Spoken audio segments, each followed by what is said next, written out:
بسم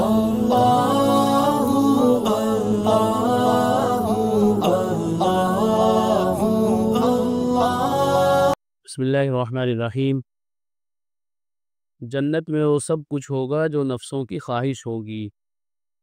یہ قرآن کریم نے بڑا تسلی بھرا مضمون اہل ایمان کے لیے بیان فرمایا ہے کہ دنیا کے اندر تو آدمی کی ہر خواہش، ہر تمنا، ہر آرزو پوری نہیں ہوتی۔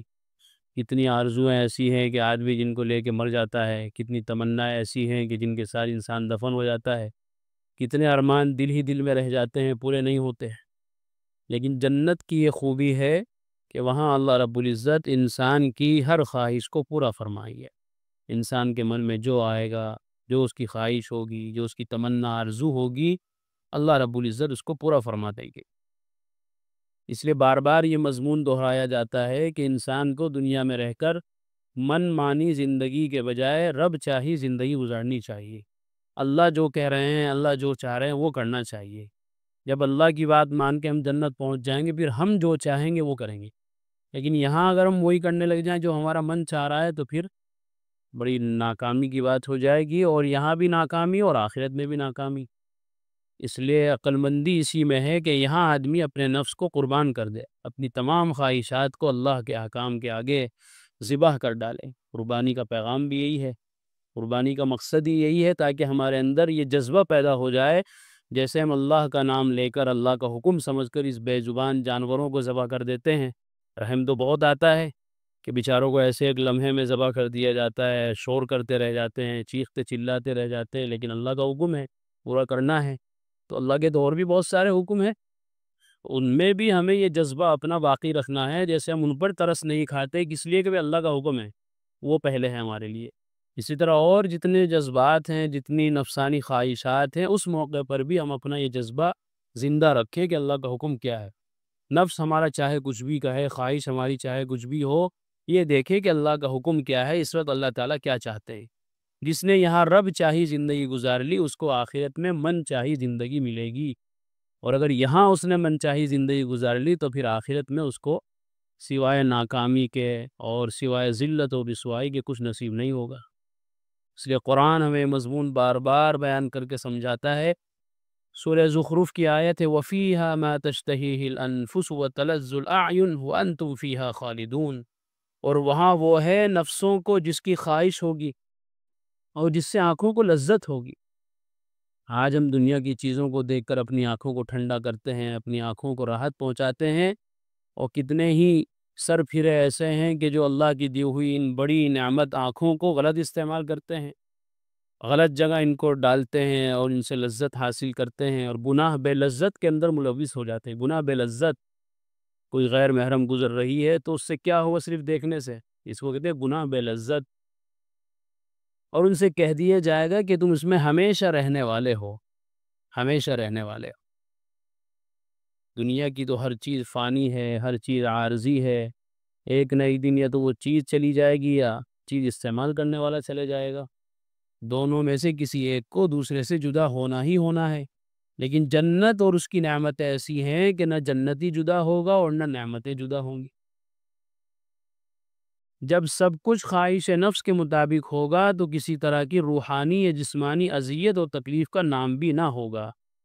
دنیا میں آدمی کوشش کرتا ہے کہ کاش میں اس میں کامیابی حاصل کر لوں، میں وہ چیز حاصل کر لوں، میرا یہ ارمان پورا ہو جائے، میری یہ تمنا پوری ہو جائے، اور اس کے پیچھے اپنا صبح شام دن رات ایک کر دیتا ہے، اس کے لیے کئی سال اور بڑی محنتیں کٹن گزارتا ہے، لیکن وہ چیز نہیں ملتی تو پھر کتنا دکھ ہوتا ہے، کتنی تکلیف ہوتی ہے، کتنا احساس ہوتا ہے۔ لیکن چونکہ دکھ اور تکلیف اور احساس نام کی کوئی چیز جنت میں ہوگی ہی نہیں، وہاں تو جو بھی انسان چاہے گا وہ اللہ رب العزت پیش کر دیں گے۔ دنیا میں کوئی سے جتنا بھی بڑا ہو جائے، بہرحال اس کو خلاف طبع باتیں پیش آتی ہی ہیں۔ کوئی کتنا بڑا آدمی بن جائے اور یہ سمجھے کہ میرے مزاج کے خلاف کچھ نہ ہو، ایسا ناممکن ہے۔ جو جتنا بڑا ہوگا اتنا ہی اس کے مزاج کے خلاف باتیں ہوتی رہیں گی۔ اس لیے ایسی جگہ تو بس جنت ہی ہے کہ جہاں خلاف طبیعت کچھ نہیں ہوگا، سب انسان کی طبیعت کے موافق ہی ہوگا۔ اس لیے اللہ نے دنیا کے اندر دونوں نظارے رکھے ہیں، جنت کا بھی نظارہ رکھا ہے اور جہنم کا بھی نظارہ رکھا ہے اللہ نے دنیا میں۔ جنت کا نظارہ کیا ہے کہ یہاں راحت بھی ہے، آرام بھی ہے، سکون بھی ہے، انسان کی بہت سی تمنائیں پوری ہو جاتی ہیں، بہت سی نیک خواہشات ہیں جو پوری ہو جاتی ہیں، بہت سے ارمان پورے ہو جاتے ہیں، جی بہت سی خوشیاں مل جاتی ہیں۔ تو یہ کیا ہے، یہ جنت کے کچھ نظارہ اللہ نے یہاں رکھا ہے تھوڑا سا۔ اور جہنم کا نظارہ کیا ہے کہ یہاں انسان کو تکلیف سے دوچار ہونا پڑتا ہے، بیماری سے، حالات سے، مشکلات سے، طرح طرح کے تکلیف دہ واقعات سے۔ تو یہ کیا ہے، یہ جہنم کا نظارہ ہے کہ جب اتنے سے چھوٹے موٹے حادثات اور واقعات کو ہم برداشت نہیں کر سکتے، چھوٹی موٹی تکلیفیں، یہاں کے دکھ برداشت نہیں کر سکتے، تو ہمیشہ ہمیشہ جہنم کا دکھ اور وہاں کا عذاب کیسے برداشت کریں گے؟ اللہ نے نمونے رکھے ہیں دنیا میں، جنت کا بھی جہنم کا۔ کوئی کیسا بھی دولت مند ہو، کتنا ہی بڑا بادشاہ ہو، ہر خواہش پوری نہیں ہوتی۔ نہ یہ دنیا اس لائق ہے کہ اس میں ہر خواہش پوری ہو جائے۔ پاخانہ جانے کو کس کی خواہش ہوتی ہے؟ مگر چاروں ناچار ہر شخص کو جانا پڑتا ہے۔ پیشاب پخانے کے لیے کس کا من کرتا ہے کہ وہاں بیت الخلا میں جائے بدبو سونگے بیٹھ کے؟ لیکن کوئی ایسا انسان نہیں کہ جس کو اس کے بغیر چارہ ہو۔ بادشاہ ہے، کتنے بڑا امیر ترین رئیس ہے، سب کو جانا پڑتا ہے۔ تو یہ پتہ چلا کہ دنیا میں انسان کی ہر خواہش پوری نہیں ہو سکتی۔ ہر آدمی کی خواہش رہتی ہے کہ وہ بدبو سے دور رہے، اس طرح کی غلاظتوں سے دور رہے، ناپاکیوں سے دور رہے، لیکن یہ خواہش انسان کی دنیا میں پوری ہو ہی نہیں سکتی۔ پیشاب پخانہ تو سب کے ساتھ لگا ہوا ہے۔ ہر جنت ایسی جگہ ہے کہ وہاں ہر خواہش پوری ہوگی، اور وہاں یہ چیز بھی نہیں ہوگی، پیشاب پخانہ بھی نہیں ہوگا۔ یہ جنت ہی میں نوازش ہوگی کہ نفس کی خواہش کے خلاف کچھ بھی نہ ہوگا۔ وَلَكُمْ فِيهَا مَا تَشْتَهِي أَنفُسُكُمْ وَلَكُمْ فِيهَا مَا تَدَّعُونَ کا اعلان کر دیا جائے گا۔ سورہ حامیم سجدہ کے اندر ہے یہ آیت کہ اللہ تعالیٰ فرما دیں گے کہ تمہارے لیے جنت میں وہ سب کچھ ہے جو تمہارا من چاہے گا، اور جس کا تم سے وعدہ کیا گیا تھا۔ دنیا میں بتایا گیا تھا کہ ادنا درجے کے جنتی کو یہ ملے گا، اور نیک اعمال کرنے والے کو یہ انعام ملے گا، جو اور اللہ کے رسول صلی اللہ علیہ وسلم کے حکموں کے مطابق زندگی گزارنے والے کو یہ ملے گا۔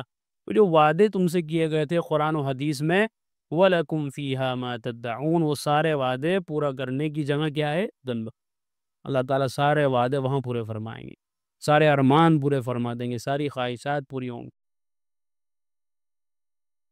ایک عنوان یہ بھی ہے، جنتی نہ جنت سے نکالے جائیں گے، نہ خود وہاں سے کہیں جانا پسند کریں گے۔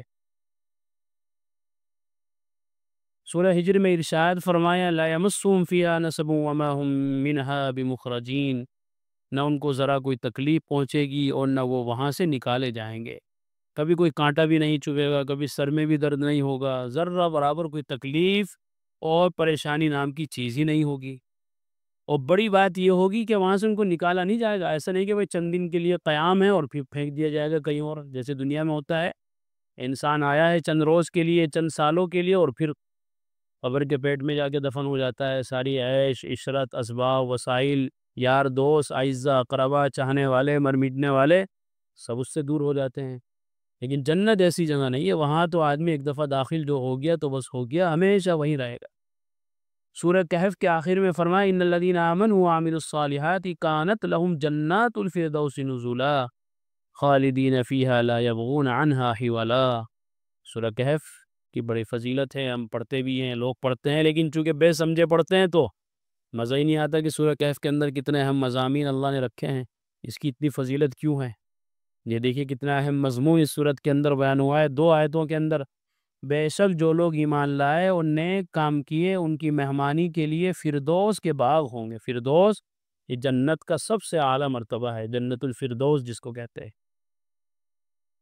اور جس کے بارے میں حدیث میں اللہ کے رسول صلی اللہ علیہ وسلم نے فرمایا کہ جب اللہ سے جنت مانگو تو جنت الفردوس مانگو۔ بڑے آدمی سے بڑی چیز مانگنی چاہیے، اللہ سب سے بڑے ہیں تو سب سے بڑی چیز ان سے مانگنی چاہیے۔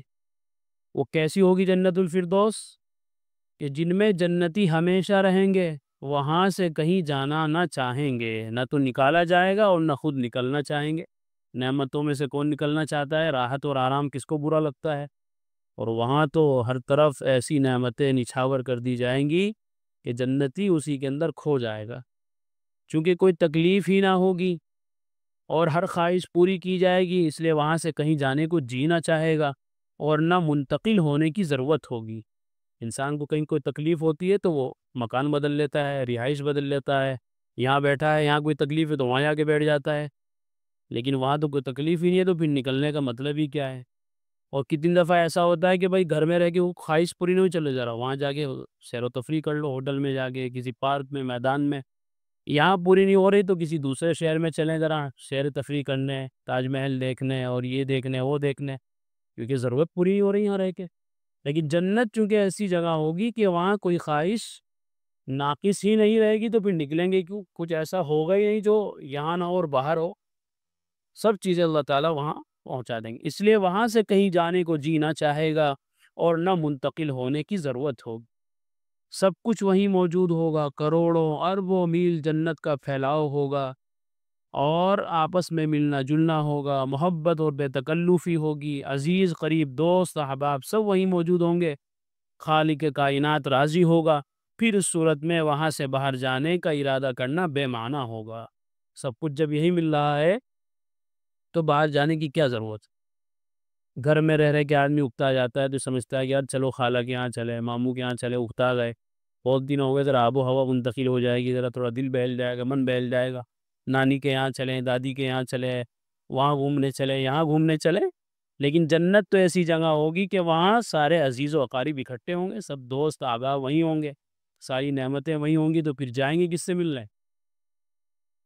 اس لیے اللہ تعالیٰ جنتیوں کے دل کے اندر بھی یہ خیال نہیں گزرنے دیں گے کہ ہمیں یہاں سے نکل کے کہیں جانا ہے، سارے تقاضے وہیں پورے ہوں گے۔ اللہ تعالیٰ ہم سب کو نیک اعمال کی توفیق عطا فرمائے۔ وآخر دعوانا الحمدللہ۔ قرآن کریم میں اللہ تعالیٰ فرماتے ہیں الا بذکر اللہ تطمئن القلوب، کہ سن لو، اچھے سے سمجھ لو، اللہ تعالیٰ کے ذکر ہی سے دلوں کو اطمینان نصیب ہوتا ہے، یعنی اللہ تعالیٰ کے جو انعامات و احسانات و اس کی نوازشیں ہم پر ہیں، اگر ہم ان کو یاد کریں گے تو ہمارے بے قرار دل کو قرار آ جائے گا، سکون مل جائے گا۔ اگر ہم چاہتے ہیں کہ ہمارے دلوں میں سکون آئے، اطمینان نصیب ہو، تو اس کا ایک واحد علاج اور ایک بہترین دوا یہ ہے کہ ہم فوراً اللہ کے ذکر میں مشغول ہو جائیں۔